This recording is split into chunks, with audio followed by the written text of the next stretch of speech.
Hey everyone, in this video I'm going to show you a step-by-step tutorial on how to convert USDT to BTC on DSJ.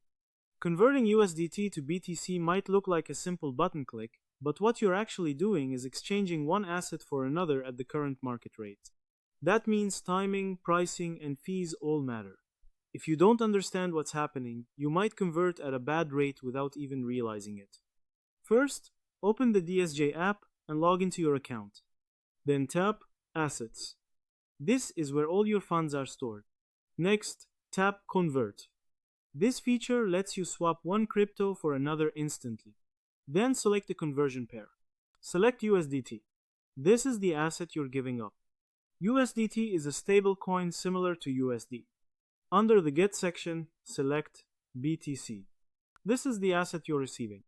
Enter how much USDT you want to convert. This rate can change quickly. Crypto prices move constantly, so the final amount may slightly differ. Next tap Exchange. Review details, then confirm.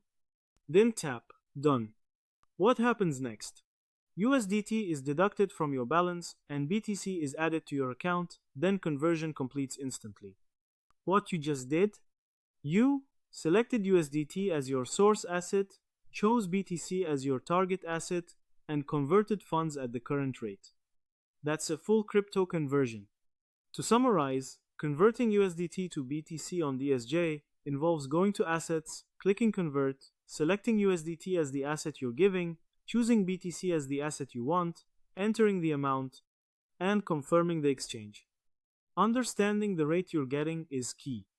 And that's how to convert USDT to BTC on DSJ. The steps are simple, but knowing what's happening behind the scenes is what protects your money. Don't just convert blindly, always check the rate and understand what you're getting. Because in crypto, small differences in price can add up fast. So that's how you do it. I hope you guys liked this video. Subscribe for more, like for more, and share for more. I hope to see you again. Goodbye.